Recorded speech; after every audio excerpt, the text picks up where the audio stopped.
লাগছে রে ভাই, লাগছে। 71 নিয়ে টক শুতে তুমুল ঝগড়া, মানে কঠিন অবস্থা। তিনি বলতেছেন যে 71 মিথ্যা না।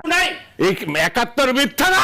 হ্যাঁ, 71 মিথ্যা না, কথাগুলা শেয়ার করবেন, এগুলার প্রয়োজন আছে।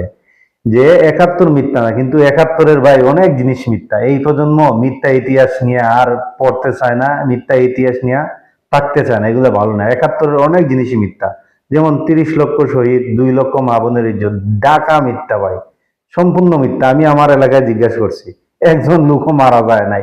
আপনি আপনার এলাকায় জিজ্ঞেস করেন, বুঝতে পারবেন। তারপরে আসেন আরো গুরুত্বপূর্ণ বিষয়, বিএনপি যখন ক্ষমতায় আসে তখন কি স্বাধীনতার ঘোষক জিয়াউর রহমান, আর যখন আওয়ামী লীগ ক্ষমতা আসে তখন গে স্বাধীনতার ঘোষক শেখ মুজিবুর রহমান।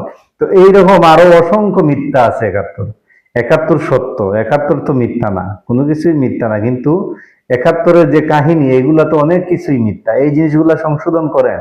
এই প্রজন্ম সঠিক ইতিহাস জানতে চায়। একটা দেশের যদি মূল ইতিহাস, যেটা 71 থেকে একটা দেশ স্বাধীন হয়েছে, এই জিনিসটাই যদি মিথ্যা থাকে, বিভিন্ন তথ্য মিথ্যা থাকে, তাহলে তো হবে না। এটা সম্ভব, চাইলেই সম্ভব। কারণ পারতেছেন না কেন? নিজেদের স্বার্থ। তারপরে আসছে কি, এই চুপ করেন, চুপ। এই 71 মিথ্যা না। 71-এর উপরে এই দেশ। 71 কে মানলে? যারা 71 মানে না, তারা সারা পাকিস্তানের দালাল। যে পাকিস্তানের দালাল, এই দাড়িওয়ালা মুরব্বীকে বলছেন যে পাকিস্তানের দালাল। তো দেখেন, আসলে দালাল বা বন্ধু যাই বলেন, বাংলাদেশের জন্য আমি মনে করি টুডে টুমোরো ফিউচারে পাকিস্তানি ভালো বন্ধু, অবশ্যই ভালো বন্ধু হবে।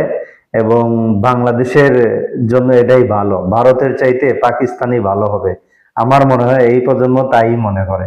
তো এই টকশুতে কেন ঝগড়া লাগছে, আপনারা টকশুতে পুরোটা দেখলেই বুঝবেন। আমি দেখছি উনি কথা প্রসঙ্গে, এই দাড়িওয়ালা মুরব্বী কথা প্রসঙ্গে এই 71-এর ইয়েটা নিয়ে আসছেন, যে আমরা শুধু 71-এর চেতনা বলি, 71-এর এই কথায় কথায় এটা নিয়ে আসি।